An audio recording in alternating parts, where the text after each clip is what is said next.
recruiting. Javari Flowers commits tomorrow. Let me find the graphic. I had it here. Javari Flowers commits sometime between 6 and 9 p.m. tomorrow. That's what the graphic is. So the graphic has... Actually, let me put the graphic on here. Image file.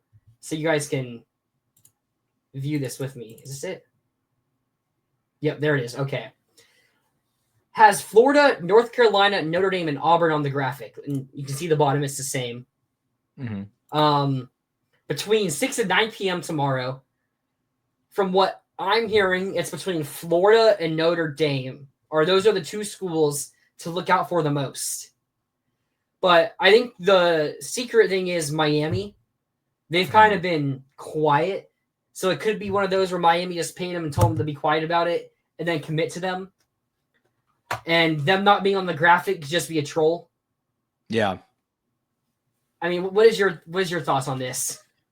Well, I mean, I don't have any particular, just to be clear, I don't have any like particular insider information or anything. I don't have any insight, but I just would say that if it's truly a race between Florida and Notre Dame, like if Miami is actually not a finalist here, I'd say that is pretty good for the Gators' chances. They've been on him for a while. Like Miami was the team that everyone kind of thought was the team to beat. You know, there aren't a lot of predictions out there on him, but the few that there are in favor of Miami were made earlier because he was a reclassified guy, originally a 2026 recruit, reclassified. So a highly rated, I think he's top 100 on the composite. He's the 82nd player in the composite. Yes. Yeah. Okay.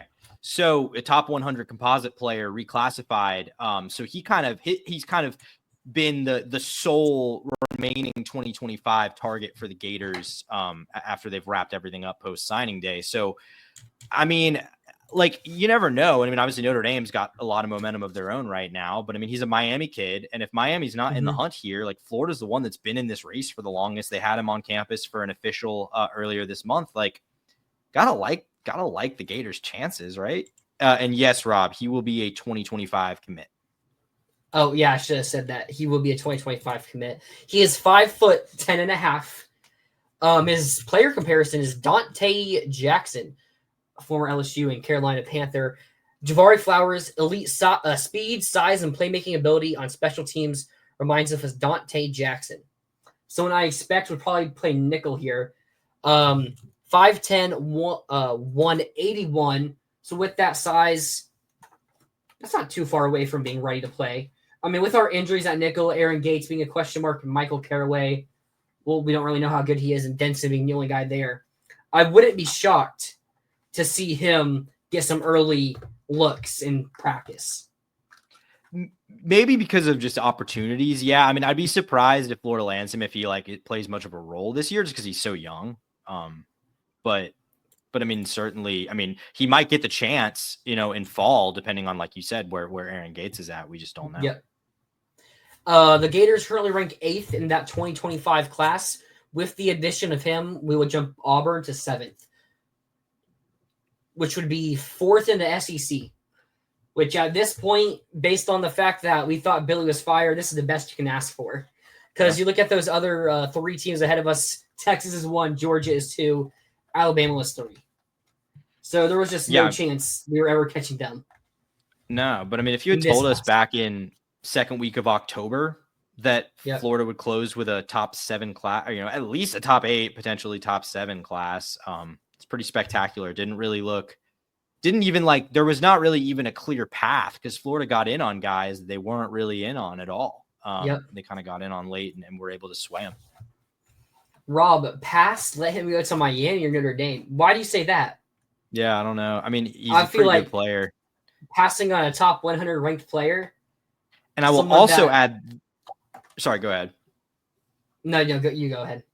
Well, I was just saying, all I was going to add was not only is he a top 100 player, but when these guys reclassify, a lot of times their national ranking takes a bit of a hit. Like he would be ranked higher as a 2026 prospect than a 2025 prospect. Yes. So what you're getting here is probably a redshirt candidate, but a redshirt candidate who would come into year 2 pretty advanced, probably.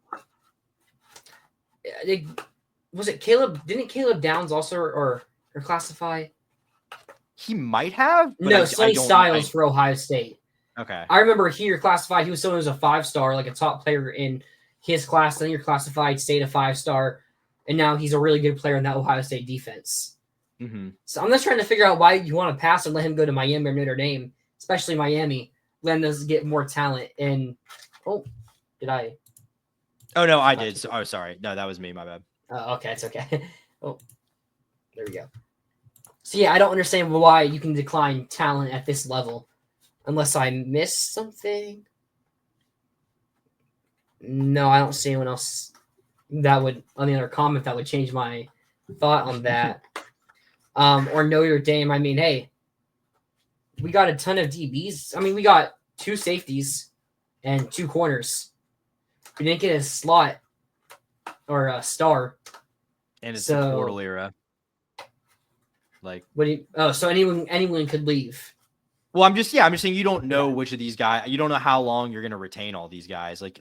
I don't think saying like 5 DBs in a class is too much because you just like don't know what the roster situation is going to look like in 2 years. You might need him.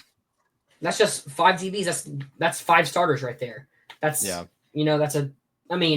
based on the rankings these guys were, that could be 5 starters, 2 top 50 safeties, 2 top 100 corners, and another low 4-star corner. Like that's a really good DB class out there.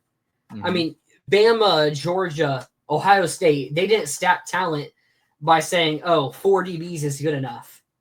Yeah. And declining top 100 players the ability to commit to their program.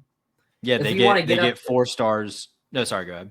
If we want to get up to that level, I mean, we can't say no to players like Javari Flowers, and we got to land those players. Yeah.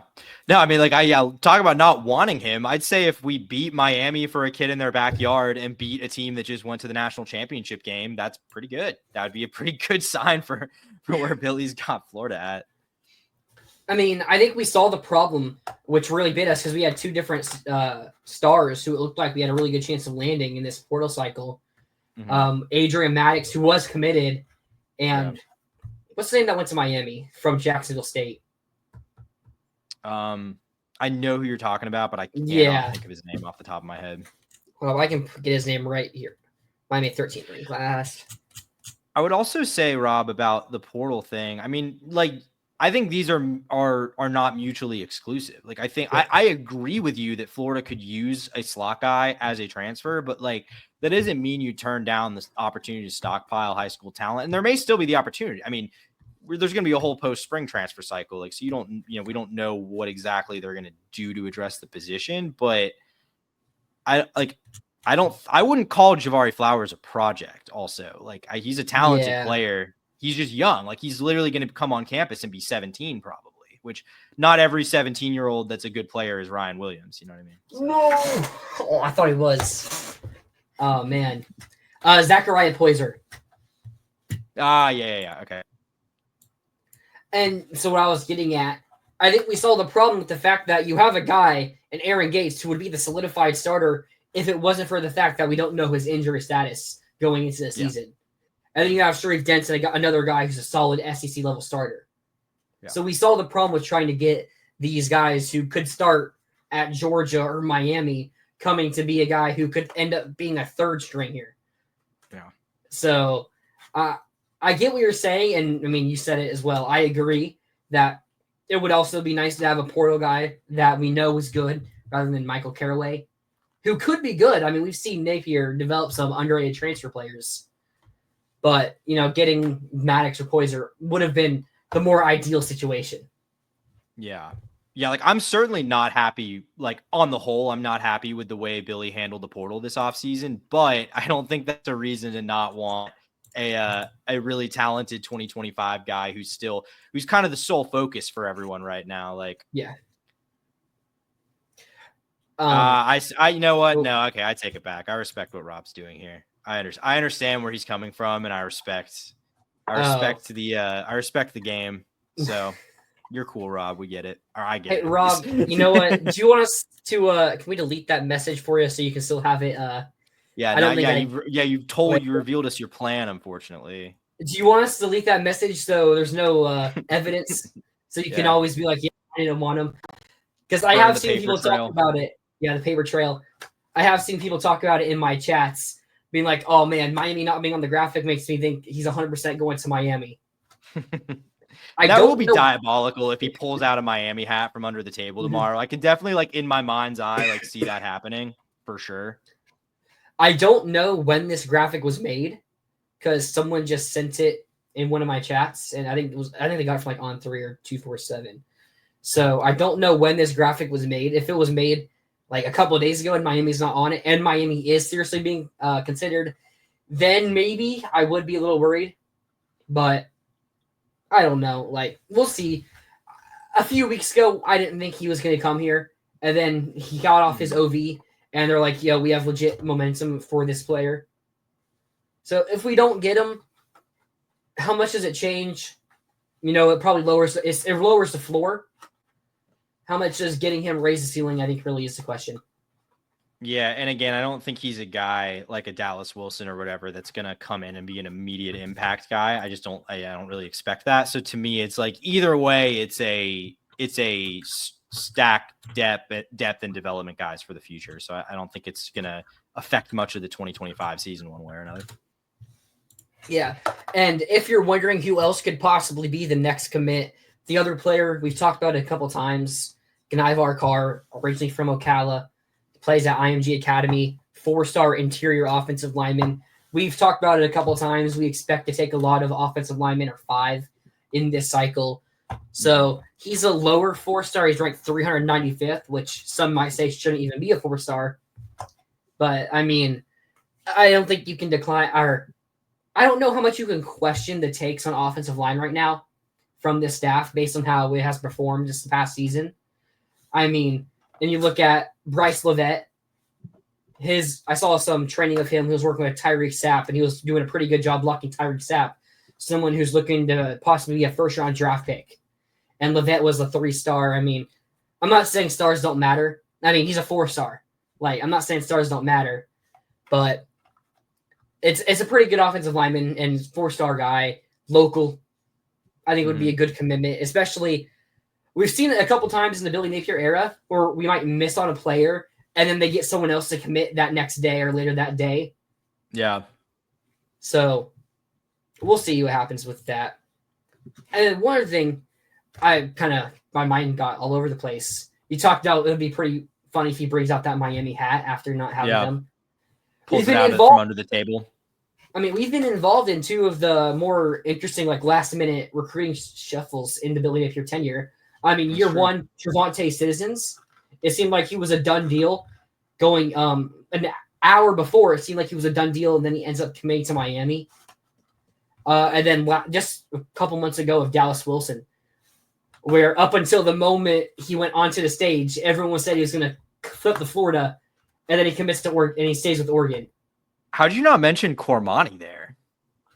I thought of Cormani earlier, and then just forgot my mind. But yeah, Cormani. Everyone said he was going to Florida, and then he goes live. He ends the live, and everyone's like, "What's happening?" And then like a couple minutes later, Hayes Fawcett releases the Miami graphic, and everyone's questioning if he's trolling.